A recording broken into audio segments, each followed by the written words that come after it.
ನಮಸ್ಕಾರ ಸ್ನೇಹಿತರೆ, ನಿಮಗೆ ನಾವು ಹೇಳಿದರೆ ನಿಮ್ಮ ವಿವಾಹಿತ ಜೀವನದ ಒಂದು ದೊಡ್ಡ ಸಮಸ್ಯೆಗೆ ಪರಿಹಾರ ಯಾವುದೇ ದುಬಾರಿ ಮದ್ದಲ್ಲ, ಯಾವುದೇ ದೊಡ್ಡ ಚಿಕಿತ್ಸೆಯಲ್ಲ. ಬದಲಿಗೆ ಅದು ನಿಮ್ಮ ಸ್ವಂತ ಅಡುಗೆ ಮನೆಯಲ್ಲಿ ಮರೆಯಾಗಿದೆ ಎಂದರೆ ಬಹುಶಃ ನೀವು ನಂಬುವುದಿಲ್ಲ. ಏಕೆಂದರೆ ಮನಸ್ಸು ಯಾವಾಗಲೂ ಸಂಕೀರ್ಣ ವಿಷಯಗಳ ಮೇಲೆಯೇ ವಿಶ್ವಾಸವಿಡುತ್ತದೆ. ಅದಕ್ಕೆ ದೊಡ್ಡದಾದುದೇ ಸರಿ ಎಂದು ತೋರುತ್ತದೆ. ಆದರೆ ಜೀವನದ ಸತ್ಯ ಯಾವಾಗಲೂ ಸರಳವಾಗಿರುತ್ತದೆ. ಅಷ್ಟು ಸರಳವಾಗಿರುತ್ತದೆ ಕೂಡ ನಾವು ಅದನ್ನು ನಿರ್ಲಕ್ಷ್ಯ ಮಾಡುತ್ತೇವೆ. ಇಂದು ನಾವು ನಿಮಗೆ ಅದೇ ಸರಳ ಸತ್ಯವನ್ನು ನೆನಪಿಸಲು ಬಂದಿದ್ದೇವೆ. ಬಹಳಷ್ಟು ಪುರುಷರು ಹೊರಗಿನಿಂದ ಸಂಪೂರ್ಣ ಸಾಮಾನ್ಯವಾಗಿ ಕಾಣುತ್ತಾರೆ. ಅವರು ನಗುತ್ತಾರೆ, ಕೆಲಸ ಮಾಡುತ್ತಾರೆ, ತಮ್ಮ ಹೊಣೆಗಾರಿಕೆಗಳನ್ನು ನಿರ್ವಹಿಸುತ್ತಾರೆ. ಆದರೆ ಒಳಗೆ ಅವರು ಒಂದು ಅಂತಹ ಸಮಸ್ಯೆಯೊಂದಿಗೆ ಹೋರಾಡುತ್ತಿರುತ್ತಾರೆ. ಅದರ ಬಗ್ಗೆ ಅವರು ಯಾರೊಂದಿಗೂ ಮುಕ್ತವಾಗಿ ಮಾತನಾಡಲು ಸಾಧ್ಯವಾಗುವುದಿಲ್ಲ. ಆ ಸಮಸ್ಯೆಯೇ ಅಕಾಲ ಸ್ಖಲನ. ಸಂಬಂಧ ಪ್ರಾರಂಭವಾದ ಕೆಲವೇ ನಿಮಿಷಗಳಲ್ಲಿ ಎಲ್ಲವೂ ಮುಗಿದು ಹೋಗುತ್ತದೆ ಮತ್ತು ಅದರ ನಂತರ ಉಳಿಯುವುದು ಕೇವಲ ದೈಹಿಕ ಆಯಾಸವಲ್ಲ, ಅದು ಒಂದು ಮನಸ್ಸಿನ ಸೋಲು. ಅತ್ಯಂತ ಹೆಚ್ಚು ನೋವು ಯಾವಾಗ ಬರುತ್ತದೆ? ನೀವು ನಿಮ್ಮ ಸಂಗಾತಿಯ ಮುಖದತ್ತ ನೋಡುವಾಗ. ಅಲ್ಲಿ ಅಪೂರ್ಣ ಬಯಕೆ, ಅಪೂರ್ಣ ತೃಪ್ತಿ ಕಾಣುತ್ತದೆ ಮತ್ತು ನೀವು ಬಯಸಿದರೂ ಏನೂ ಮಾಡಲು ಆಗುವುದಿಲ್ಲ. ಆ ಕ್ಷಣದಲ್ಲಿ ನಿಮ್ಮ ಆತ್ಮವಿಶ್ವಾಸ ಒಡೆದು ಹೋಗುತ್ತದೆ. ನಿಧಾನವಾಗಿ ಈ ಸಮಸ್ಯೆ ನಿಮ್ಮ ಮನಸ್ಸಿನಲ್ಲಿ ಕುಳಿತುಕೊಳ್ಳುತ್ತದೆ. ನೀವು ನಿಮ್ಮಿಂದ ದೂರವಾಗುತ್ತೀರಿ, ನಿಮ್ಮ ಸಂಗಾತಿಯಿಂದ ದೂರವಾಗುತ್ತೀರಿ. ಕೆಲವೊಮ್ಮೆ ಕಲಹಗಳು ಹೆಚ್ಚಾಗುತ್ತವೆ, ಕೆಲವೊಮ್ಮೆ ನಿಶಬ್ದತೆ ಹೆಚ್ಚಾಗುತ್ತದೆ ಮತ್ತು ಅತ್ಯಂತ ದೊಡ್ಡ ವಿಷಯ ಏನೆಂದರೆ ನೀವು ಸಹಾಯ ಪಡೆಯಲು ಹೆದರುತ್ತೀರಿ. ಏಕೆಂದರೆ ಅದು ನಿಮಗೆ ನಾಚಿಕೆಯ ವಿಷಯವೆಂದು ತೋರುತ್ತದೆ. ಆದರೆ ಇಲ್ಲಿ ಕೇಳಿ, ಈ ಸಮಸ್ಯೆ ಎಷ್ಟು ಸಾಮಾನ್ಯವೋ ಅಷ್ಟೇ ಸುಲಭವಾಗಿ ಗುಣವಾಗುವಂಥದ್ದು ಕೂಡ. ಕೇವಲ ಸರಿಯಾದ ದಿಕ್ಕು ಬೇಕು. ಇಂದು ನಾವು ನಿಮಗೆ ಒಂದು ಬಹಳ ಸರಳವಾದ ಉಪಾಯವನ್ನು ಹೇಳಲಿದ್ದೇವೆ. ಅಷ್ಟು ಸರಳವಾಗಿದೆ ಎಂದರೆ ನಿಮ್ಮ ಮನಸ್ಸು ಇದು ನಿಜವಾಗಿಯೂ ಇಷ್ಟು ಸುಲಭವಾಗಿರಬಹುದೇ ಎಂದು ಕೇಳುತ್ತದೆ. ಕೇವಲ 2 ಸಣ್ಣ ಬೀಜಗಳು. ಹೌದು, 2 ಸಣ್ಣ ಬೀಜಗಳು ನಿಮ್ಮ ಸಂಪೂರ್ಣ ಸ್ಥಿತಿಯನ್ನು ಬದಲಾಯಿಸಬಲ್ಲವು. ಇದು ಯಾವುದೇ ದುಬಾರಿ ವಸ್ತುವಲ್ಲ, ಯಾವುದೇ ವಿದೇಶಿ ಮದ್ದಲ್ಲ. ಇದು ನಿಮ್ಮ ಸ್ವಂತ ಅಡುಗೆ ಮನೆಯಲ್ಲೇ ಇದೆ. ಅವು ಯಾವುದೆಂದರೆ ಕಾಳು ಎಳ್ಳು ಮತ್ತು ಓಂ ಬೀಜಗಳು. ಸ್ನೇಹಿತರೆ, ಈಗ ಗಮನವಿಟ್ಟು ಕೇಳಿ. ನೀವು ನಿಮ್ಮ ಸಂಗಾತಿಯೊಂದಿಗೆ ಸಂಬಂಧ ರೂಪಿಸಲು ಹೊರಟಾಗ ಅದಕ್ಕಿಂತ ಸುಮಾರು 2 ರಿಂದ 3 ನಿಮಿಷಗಳ ಮುಂಚೆಯೇ ಈ 2 ಬೀಜಗಳನ್ನು ನಿಮ್ಮ ಬಾಯಿಯಲ್ಲಿ ಇರಿಸಿಕೊಳ್ಳಿ. ಆದರೆ ಒಂದು ಬಹಳ ಮುಖ್ಯ ವಿಷಯ, ಅವುಗಳನ್ನು ಅಗಿಯಬೇಡಿ. ಕೇವಲ ನಿಧಾನವಾಗಿ ಚೂಸುತ್ತಾ ಇರಿ. ನೀವು ಯಾವುದೇ ಸ್ವಾದವನ್ನು ಅನುಭವಿಸುವಂತೆ ಅವುಗಳ ರಸವನ್ನು ಅನುಭವಿಸಿ. ಈಗ ನೀವು ಯೋಚನೆ ಮಾಡುತ್ತಿರಬಹುದು, ಇದರಿಂದ ಏನಾಗುತ್ತದೆ? ಅಕಾಲ ಸ್ಖಲನದ ಅತ್ಯಂತ ದೊಡ್ಡ ಕಾರಣ ಏನು? ಅತಿಯಾದ ಸಂವೇದನೆ. ದೇಹವು ಬಹಳ ಬೇಗ ಉತ್ತೇಜಿತವಾದರೆ ನಿಯಂತ್ರಣ ಕಡಿಮೆಯಾಗುತ್ತದೆ ಮತ್ತು ಎಲ್ಲವೂ ಬೇಗ ಮುಗಿದು ಹೋಗುತ್ತದೆ. ಆದರೆ ಈ ಬೀಜಗಳಲ್ಲಿ ಅಂತಹ ನೈಸರ್ಗಿಕ ಗುಣಗಳಿವೆ. ಅವು ಈ ಸಂವೇದನೆಯನ್ನು ಸಮತೋಲನಗೊಳಿಸುತ್ತವೆ. ನಿಮ್ಮ ದೇಹವು ಉತ್ತೇಜಿತವಾಗುತ್ತದೆ, ಆದರೆ ನಿಮ್ಮ ನಿಯಂತ್ರಣ ಉಳಿಯುತ್ತದೆ ಮತ್ತು ಅದೇ ನಿಯಂತ್ರಣ ನಿಮಗೆ ಸಮಯ ನೀಡುತ್ತದೆ. ನಿಧಾನವಾಗಿ ನೀವು ನೋಡುತ್ತೀರಿ.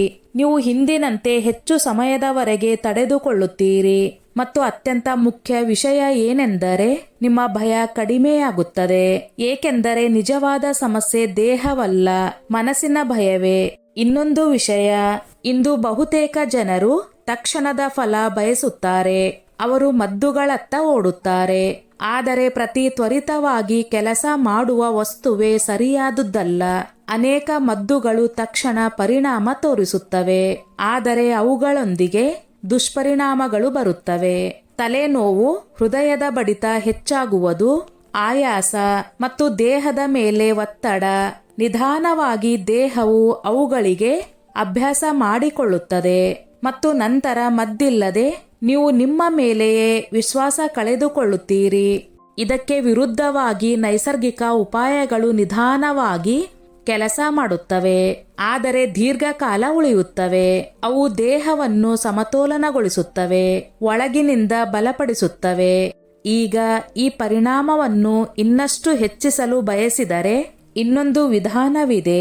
ರಾತ್ರಿ ಮಲಗುವ ಮುಂಚೆ 1 ಲೋಟ ಬಿಸಿ ಹಾಲು ತೆಗೆದುಕೊಳ್ಳಿ.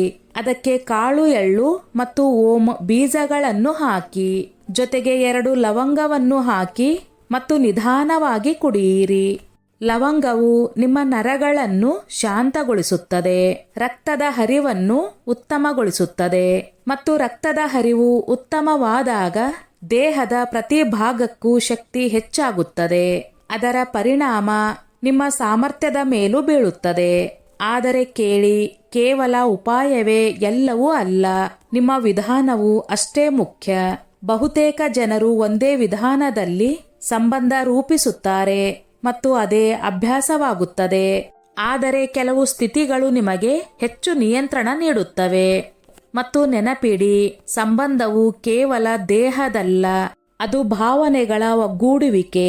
ಭಾವನೆಗಳು ಒಗ್ಗೂಡಿದಾಗಲೇ ನಿಜವಾದ ತೃಪ್ತಿ ಬರುತ್ತದೆ. ಆದರೆ ಒಂದು ವಿಷಯ ಯಾವಾಗಲೂ ನೆನಪಿಡಿ, ಬೇಗ ಮಾಡಬೇಡಿ. ಇದು ಯಾವುದೇ ಓಟವಲ್ಲ, ಇದು ಒಂದು ಅನುಭವ. ನಿಧಾನವಾಗಿ ಪ್ರಾರಂಭಿಸಿ, ಒಬ್ಬರನ್ನೊಬ್ಬರು ಅನುಭವಿಸಿ. ನಿಮ್ಮ ಸಂಗಾತಿಯೊಂದಿಗೆ ಮಾತನಾಡಿ, ಅವಳು ಯಾವ ರೀತಿ ಅನುಭವಿಸುತ್ತಿದ್ದಾಳೆ ಎಂದು ಕೇಳಿ. ಎಲ್ಲಾದರೂ ಅನಾನುಕೂಲತೆ ಇದ್ದರೆ ನಿಲ್ಲಿಸಿ, ಅರ್ಥ ಮಾಡಿಕೊಳ್ಳಿ ಮತ್ತು ಮುಂದುವರೆಯಿರಿ. ಯಾರಿಗಾದರೂ ಸೊಂಟ ಅಥವಾ ಮೊಣಕಾಲು ನೋವಿದ್ದರೆ ತಲೆದಿಂಬಿನ ಬಳಕೆ ಸಹಾಯಕವಾಗಬಹುದು. ಈಗ ಒಂದು ಸತ್ಯ ಕೇಳಿ, ಅನೇಕ ಜನರು ಈ ಸಣ್ಣ ಬದಲಾವಣೆಯನ್ನು ಅಳವಡಿಸಿಕೊಂಡಿದ್ದಾರೆ ಮತ್ತು ಹಿಂದೆ ಕೇವಲ 2 ರಿಂದ 3 ನಿಮಿಷಗಳವರೆಗೆ ತಡೆದುಕೊಳ್ಳುತ್ತಿದ್ದವರು 15 ರಿಂದ 20 ನಿಮಿಷಗಳವರೆಗೆ ತಲುಪಿದ್ದಾರೆ. ಆದರೆ ನಿಜವಾದ ಬದಲಾವಣೆ ಸಮಯದಲ್ಲಿ ಅಲ್ಲ, ನಿಜವಾದ ಬದಲಾವಣೆ ಆತ್ಮವಿಶ್ವಾಸದಲ್ಲಿ ಇದೆ. ಮತ್ತು ಆತ್ಮವಿಶ್ವಾಸ ಹಿಂತಿರುಗುವಾಗ ಸಂಬಂಧ ಕೂಡ ಬದಲಾಗುತ್ತದೆ. ಈಗ ನಾವು ನಿಮ್ಮನ್ನು ಒಂದು ಪ್ರಶ್ನೆ ಕೇಳುತ್ತೇವೆ. ನೀವು ಕೂಡ ಈ ಸಮಸ್ಯೆಯಿಂದ ತೊಂದರೆಗೆ ಒಳಗಾಗಿದ್ದೀರಾ? ಹೌದು ಎಂದರೆ ಇದನ್ನು ಅರ್ಥ ಮಾಡಿಕೊಳ್ಳಿ. ನೀವು ಒಬ್ಬರೇ ಅಲ್ಲ, ಇದು ಬಹಳ ಸಾಮಾನ್ಯವಾದದ್ದು ಮತ್ತು ಇದಕ್ಕೆ ಪರಿಹಾರವೂ ಇದೆ. ಕೇವಲ ಸರಿಯಾದ ಮಾಹಿತಿ ಬೇಕು. ಮತ್ತು ಅತ್ಯಂತ ಮುಖ್ಯ ವಿಷಯ ಏನೆಂದರೆ, ಸಂಬಂಧವು ಕೇವಲ ದೈಹಿಕ ಅಗತ್ಯವಲ್ಲ, ಅದು ವಿಶ್ವಾಸ, ಅದು ಪ್ರೀತಿ, ಅದು ಬಾಂಧವ್ಯ. ನೀವು ನಿಮ್ಮ ಸಂಗಾತಿಯೊಂದಿಗೆ ಮುಕ್ತವಾಗಿ ಮಾತನಾಡುವಾಗ, ಅವಳನ್ನು ಅರ್ಥ ಮಾಡಿಕೊಳ್ಳುವಾಗ ಸಂಬಂಧ ಬಲವಾಗುತ್ತದೆ. ಮತ್ತು ಸಂಬಂಧ ಬಲವಾದಾಗ ತೃಪ್ತಿ ತಾನಾಗಿಯೇ ಬರುತ್ತದೆ. ಆದ್ದರಿಂದ ಇಂದಿನಿಂದಲೇ ಸಣ್ಣ ಸಣ್ಣ ಬದಲಾವಣೆಗಳನ್ನು ಪ್ರಾರಂಭಿಸಿ. 2 ಬೀಜಗಳು, ಸ್ವಲ್ಪ ಧೈರ್ಯ, ಸ್ವಲ್ಪ ಅರ್ಥ ಮಾಡಿಕೊಳ್ಳುವಿಕೆ, ಮತ್ತು ನೀವೇ ನೋಡಿ ನಿಮ್ಮ ಜೀವನ ಹೇಗೆ ನಿಧಾನವಾಗಿ ಬದಲಾಗುತ್ತದೆ ಎಂದು. ಸ್ನೇಹಿತರೆ, ಈ ನನ್ನ ಮಾಹಿತಿ ನಿಮಗೆ ಇಷ್ಟವಾಗಿದ್ದಲ್ಲಿ ದಯವಿಟ್ಟು ಶೇರ್ ಮಾಡಿ, ಲೈಕ್ ಮಾಡಿ ಮತ್ತು ಸಬ್ಸ್ಕ್ರೈಬ್ ಮಾಡಿ.